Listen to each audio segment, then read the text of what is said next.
La semana pasada consideramos el llamado de Isaías, un hombre quebrantado por la visión de la gloria y de la santidad de Dios, un hombre transformado por la gracia de Dios y dispuesto a decir: heme aquí, envíame a mí. Hoy veremos otro llamado, distinto pero igual de poderoso, el llamado de Jeremías.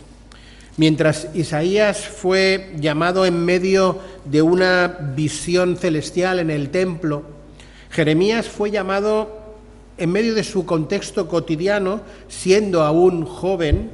Isaías fue transformado mediante una visión del trono de Dios. Jeremías fue comisionado por las mismas palabras de Dios que incidieron de una forma directa en sus temores y en su falta de confianza.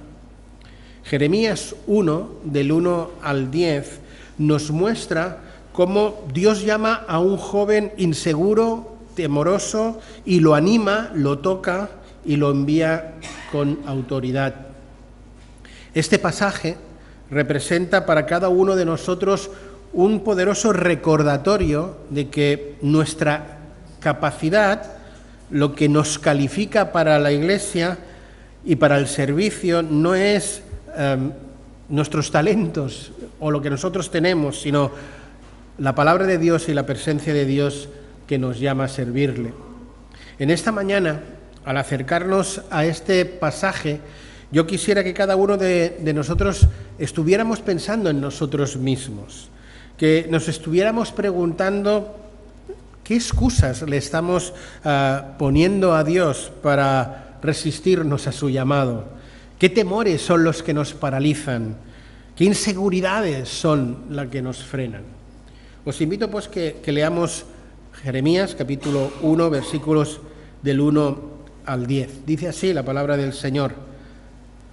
Palabras de Jeremías, hijo de Hilcías, de los sacerdotes que estuvieron en Ananot, en la tierra de Benjamín. Palabra del Señor que vino en los días de Josías, hijo de Amón, rey de Judá, en el año 13º de su reinado. Le vino también en los días de Joacim, hijo de Josías, rey de Judá, hasta el fin del año 11 de Sedequías, hijo de Josías, rey de Judá, hasta la cautividad de Jerusalén en el mes 5. Vino pues palabra del Señor a mí diciendo: antes de que te formase en el vientre te conocí, y antes de que nacieras te santifiqué, te di por profeta a las naciones. Así dice, y así dije yo: ay, ay, Señor, he aquí no sé hablar porque soy niño. Y el Señor me dijo: no digas soy niño, porque todo lo que te envíe irás, y dirás todo lo que te mande. No temas delante de ellos, porque yo estoy contigo para librarte, dice el Señor. Y extendió el Señor su mano y tocó mi boca, y me dijo el Señor: he aquí he puesto mis palabras en tu boca. Mira que te he puesto en este día sobre las naciones y sobre los reinos, para arrancar, para destruir, para arruinar y para derribar, para edificar y para plantar. El pasaje que acabamos de leer nos muestra que Dios llama y capacita a los siervos mucho más allá de sus temores, de sus miedos, de sus limitaciones. El pasaje nos hace ver que el llamado de Dios se origina en el propósito eterno de Dios, que se enfrenta a nuestros miedos naturales y los supera, dado que es un llamado que está respaldado por la misma presencia de Dios y por la misma palabra de Dios, y que conlleva un mensaje profético que es muy claro y contundente. La semana pasada vimos cómo Isaías enmarcaba su llamado al ministerio mediante un dato muy sorprendente: la muerte de un rey, para de esta manera hacernos ver que su llamado se produjo en un momento complejo, en un momento duro para él, y que necesitó ese encuentro personal con Dios, esa visión gloriosa de la santidad y de la gracia de Dios. Hoy, al considerar el llamado de Jeremías, este vuelve a estar enmarcado en medio de unas circunstancias también complejas, tanto para Jeremías como para todo el pueblo de Dios. Los primeros 3 versículos que hemos leído, aunque a primera vista parecen simplemente una introducción biográfica, contienen información que es significativa, que nos ayuda a entender el contexto y el mensaje no solo de este capítulo, sino incluso de todo el libro. ¿Qué nos está diciendo Jeremías con esos 3 primeros versículos de su presentación? Pues nos está diciendo que Dios escoge a un joven aparentemente común, que en un principio estaba destinado a ser sacerdote, pues procedía de una familia sacerdotal, y que lo convierte en un profeta en tiempos de crisis. Jeremías nos hace ver que su llamado fue en un tiempo de crisis, cuando al final del versículo 3 nos dice hasta el destierro de Jerusalén en el mes quinto. Este detalle no es simplemente una referencia histórica, es algo teológicamente relevante y profundamente significativo para poder entender el contexto y la misión de Jeremías. Jeremías en estos versículos enmarca su ministerio en una secuencia de reyes. Josías, versículo 2, que fue el último buen rey de Judá, fue un buen rey, fue promotor, proveyó muchas reformas religiosas, centralizó el culto en Jerusalén, algo que Acaz se lo había cargado todo. Pero después nos cita en el versículo 3 a Joacim y a Sedequías, reyes que representan el final, el declive del reino de Judá, ya muy marcado por la idolatría, la corrupción y una total rebeldía contra Dios. El hecho de que Jeremías haga coincidir Josías con los últimos meses o los últimos reyes, nos hace ver que su ministerio cubrió una etapa de una pequeña esperanza con Josías a una total destrucción y corrupción del pueblo de Dios con los últimos reyes, hasta el destierro de Jerusalén en el mes quinto. Esta frase marca el punto más alto de la historia de Judá hasta este momento, el peor de los momentos. Con esta frase Jeremías está diciendo algo más que señalar el fin de una época. Jeremías no fue llamado para tiempos fáciles, ni su mensaje era un mensaje fácil de predicar, no era nada popular. Fue llamado para ser voz en un tiempo de juicio, en un tiempo de castigo. Jeremías no fue llamado para tiempos de paz, sino para proclamar la verdad en medio del juicio. Fue llamado a ser fiel cuando nadie quería ser fiel, cuando nadie quería escuchar. Nuestros tiempos no son los tiempos de Jeremías, ni nuestro contexto es el de Jeremías, pero es evidente que también tienen muchos elementos en común. Nuestros días, nuestros tiempos, son tiempos en el que hay un gran endurecimiento al mensaje del Evangelio. Son tiempos donde todo nos hace indicar que el juicio del Señor se acerca, es inminente. Pero nuestra sociedad, e incluso hasta una buena parte del pueblo de Dios, la Iglesia, vive de espaldas a eso, como si eso no fuera nunca a pasar. En medio de nuestro contexto, Dios sigue haciendo la misma pregunta que nos lanzó la semana pasada al considerar el mensaje de Isaías en el capítulo 6. Él sigue diciendo, en este contexto en el que nosotros nos encontramos, ¿a quién enviaré? ¿Quién irá por nosotros? Y Dios sigue esperando de cada uno de nosotros la respuesta que en su día recibió de Isaías. Aquí estoy yo, no busques más. Heme aquí, envíame a mí. Dijimos que cuando Isaías respondió positivamente a ese mensaje, no lo respondió porque su entorno, sus circunstancias cambiaran. No, todo siguió igual o peor. Y en el caso de de Jeremías lo mismo. En Isaías no cambiaron el contexto, el que cambió fue él, gracias al encuentro personal con Dios. En el caso de Jeremías lo mismo. Su contexto no es que cambiara, sí que cambió, y para mucho peor. Pero Jeremías permaneció fiel, fue fiel hasta el final de su llamado. ¿Por qué? Por saberse llamado por Dios. Aunque es cierto, como consideraremos ahora dentro de un momento, que Jeremías también tuvo que soportar sus propios miedos e inseguridades, algo similar a cada uno de nosotros, que también en nuestro contexto vamos a tener que superar nuestros miedos, nuestras dificultades. Y yo quisiera que viéramos cómo él lo hizo, para que así también nosotros pudiéramos imitarlo.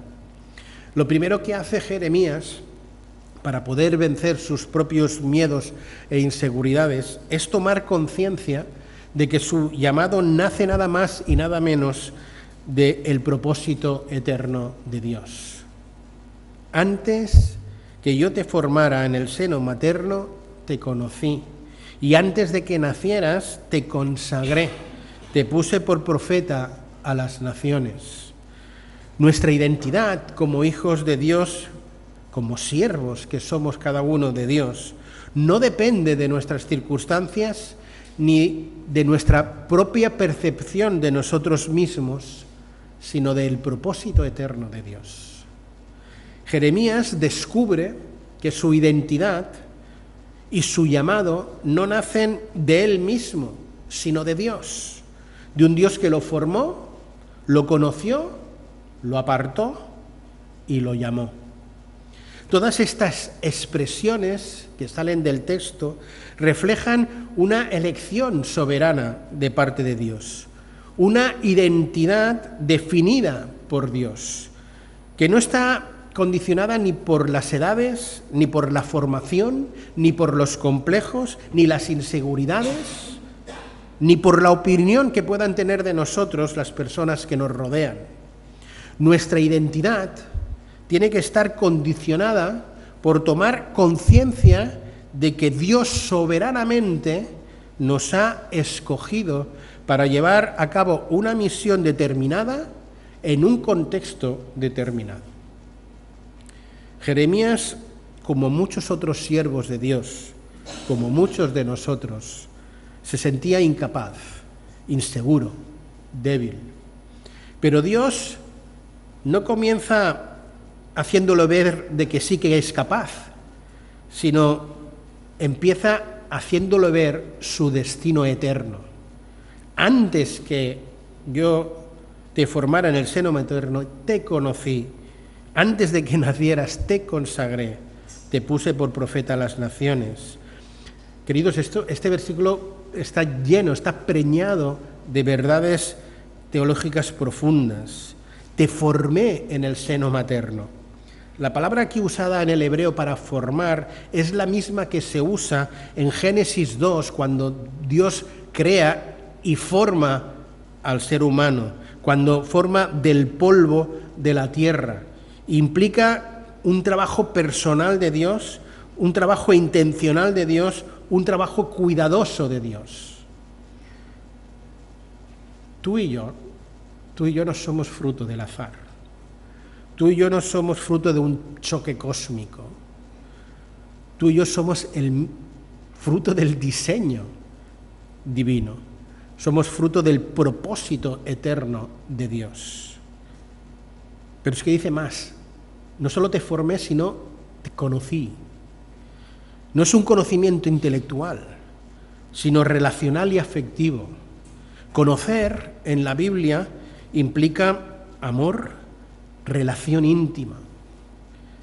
Cuán interesante es reflexionar y profundizar en el hecho de que antes de que nuestros padres pasaran tiempo poniéndonos nombre, ¿no? ¿Qué nombre le voy a poner? Ricard, Pepito. Antes de que ellos pasaran tiempo poniéndonos nombre, incluso antes de que nuestros padres supiéramos o supieran que íbamos a nacer, Dios ya nos había escogido, Dios ya nos había amado. Pensar en esta realidad a mí al menos me conmueve. Pero es que todo no acaba aquí. Además, te consagré. Ser consagrado en el contexto bíblico implica ser puesto al margen para un propósito específico. Esa verdad, queridos, tiene repercusiones profundas para nuestra vida diaria. Tu vida, mi vida, tiene un propósito diseñado por Dios, incluso antes de que tú nacieras. La cuestión es, ¿estamos llevando cada uno de nosotros el propósito para el cual fuimos formados? ¿Fuimos escogidos por Dios? Te puse por profeta a las naciones. Este es el propósito de Jeremías, ser profeta a las naciones. Jeremías creía que iba a ser un sacerdote más, como su padre, pero Dios tenía otros planes muy diferentes. Posiblemente ninguno de nosotros haya sido apartado del seno de su madre para ser profeta a las naciones, pero si eres hijo de Dios, seguro que has sido apartado para algo. Si tú eres hijo de Dios, el propósito de Dios para tu vida es que le seas testigo y que seas portador de su evangelio, de su buena nueva. Y quiere que seas testigo, en primer lugar, en tu Jerusalén, esto es, en el entorno más cercano, tu familia, tus amigos. Quiere que le seas testigo en tu Judea, esto es, en medio de tus compañeros de trabajo, de colegio, tus vecinos, tus conocidos. Que le seas testigo en tu Samaria, es decir, aquella gente que Dios pues pone por alguna razón en tu camino y así hasta los fines de la tierra. El propósito eterno de Dios, tanto para ti como para mí, es que seamos testigos, que vayamos y hagamos discípulos. ¿Dónde? Bueno, concretar ese propósito es otro tema y no es el tema en el que yo quisiera profundizar en esta mañana, pero sí que es importante saber dónde. En lo que sí que me interesa profundizar en esta mañana es en lo que nuestro pasaje sí que hace y pone de relieve, y es que nuestra identidad y nuestro llamado se definen por Dios y no por las circunstancias. Jeremías se estaba definiendo a sí mismo por su juventud, por su entorno social, por su timidez, por su falta de experiencia, pero Dios le invita a verse a sí mismo desde otra visión, desde ese propósito eterno. Mira, yo no sé qué percepción personal tienes tú de ti mismo, ¿no? No sé cómo te ves a ti mismo, qué opinión tienes de ti mismo. Mi experiencia personal me dice que por regla general todos y cada uno de nosotros tenemos nuestra visión de nosotros mismos bastante o algo distorsionada. Son muchos los que tienen una imagen de sí mismo pésima, mala. Piensan que no sirven para nada o para casi nada y que por ello se autodescalifican para servir al Señor y a su Iglesia. Algunos, los menos, pero de haberlos haylos, ¿no?, tienen una imagen de sí mismo que va mucho más allá de lo que Dios ha diseñado para ellos y se empeñan en ser lo que nunca han sido llamados a ser. ¿Cómo te ves a ti mismo? ¿Te ves inseguro, limitado, indigno? ¿O estás aprendiendo a verte como Dios te ve? ¿Alguien que te ha formado? ¿Alguien que te ha conocido? ¿Alguien que te ha consagrado? ¿Y alguien que te ha enviado?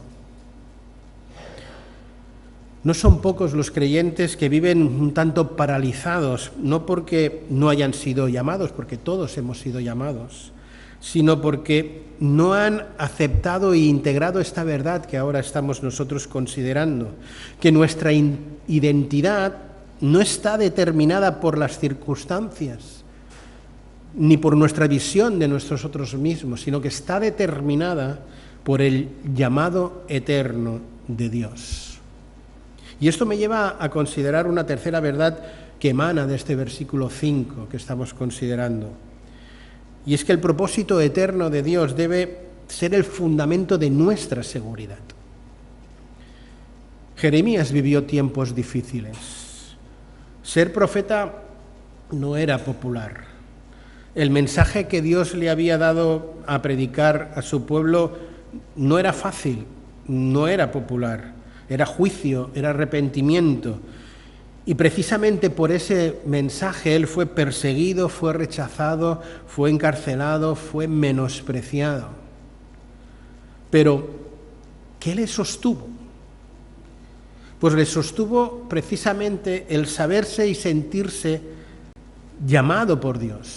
Esa convicción de que su llamado no venía de hombres, sino que venía de ese Dios eterno.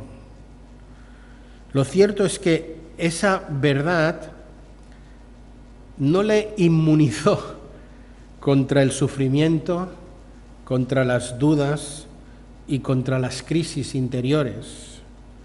De hecho, uno de los momentos más intensos del ministerio de Jeremías lo encontramos cuando llegamos al capítulo 20, los versículos del 7 al 9.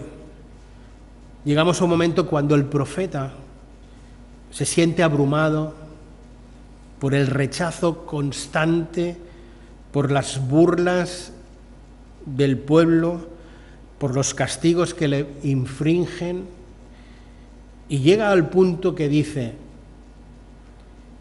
no me acordaré más de él, es decir, de Dios, ni hablaré más de su nombre. No obstante, había en mi corazón como un fuego ardiente metido en mis huesos. Traté de sufrirlo y no pude. Jeremías llega, por causa del rechazo constante, a un momento de profunda crisis emocional y espiritual. Está cansado. Ha sido objeto de escarnio, de violencia, de rechazo. El versículo anterior al que os acabo de leer incluso llega a acusar a Dios de haberlo engañado, seducido sería la palabra literal en el hebreo, de haberle metido en un ministerio que solo le había traído dolor y sacrificio.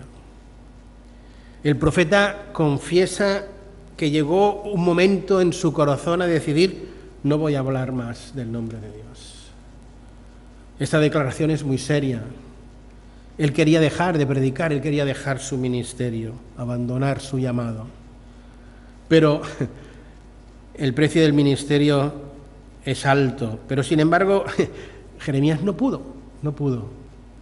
¿Por qué? Porque el fuego del llamado es más fuerte que la voluntad a renunciar. Y allí es donde aparece esa imagen poderosa: había en mi corazón un fuego ardiente metido en mis huesos. Ese fuego no es fruto de la emoción, sino es fruto de una convicción. Esa convicción de saberse y de sentirse llamado por Dios. Y eso es lo que le consume al profeta por dentro.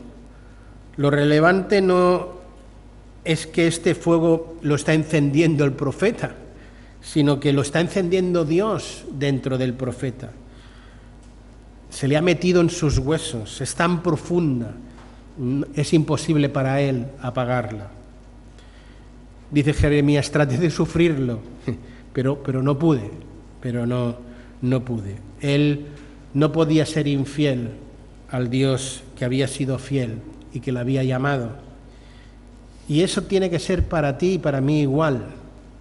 Todo esto nos recuerda que el llamado a servirle no depende del estado de ánimo en el que te puedas encontrar.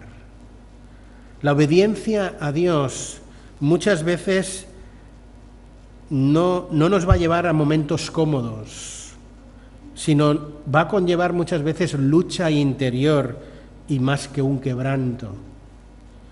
Dios, lo cierto es que no solo llama, sino que además de llamar sostiene. Sostiene a sus hijos cuando incluso se plantean dejarlo o no se ven capacitados para seguir. Estas verdades tienen una fuerza, creo, impresionante para todos y cada uno de nosotros, porque todos y cada uno de nosotros hemos sido llamados desde la eternidad para ir y hacer discípulos, para ser testigos de Él. Jeremías fue quebrantado, sí, pero no fue derrotado. Lo que le mantuvo en pie no fue su propia fuerza interior, sino la convicción de ese llamado que ardía en sus huesos. No podía hacer otra cosa que seguir hablando en el nombre de Dios, aunque eso le conllevara un alto precio. Queridos, cuando tú y yo enfrentemos oposición, y eso es día sí, día también, incomprensión en nuestros puestos de trabajo, en nuestros vecinos, con nuestros familiares, que nos llevan a momentos de desánimo, hemos de volver a la verdad. Nosotros no empezamos este camino porque quisimos, sino porque Dios nos conoció, nos formó, nos apartó y nos envió. Y si ese nuestro llamado nace del propósito eterno de Dios, Él también será el que se ocupará de concluirlo. Dice la palabra, estando persuadido de esto, de que el que comenzó en nosotros la buena obra, la perfeccionará hasta el día de Jesucristo. Quizá tú te sientes también solo, rechazado, frustrado al no ver muchas cosas, y tal vez te sientas como Jeremías, indigno, no sé hablar, y puedas decir, pues no voy a seguir, es que esto no vale la pena. Pero si Dios te ha llamado, si Él te ha apartado con un propósito, entonces, querido, tú no estás aquí por casualidad, ni tampoco lo estás por tus fuerzas, sino por la gracia de Dios y por el destino eterno de Dios. Y eso, te guste o no, debe condicionar tu respuesta. Por eso, no pongas tu seguridad en las circunstancias ni en la respuesta de la gente de a tu alrededor, sino en el hecho que Dios te ha conocido, incluso antes de que nacieras, y que ha prometido estar contigo hasta el final. Yo estaré contigo, yo pondré mis palabras en tu boca. Dios al que llama, no solo llama, sostiene y capacita.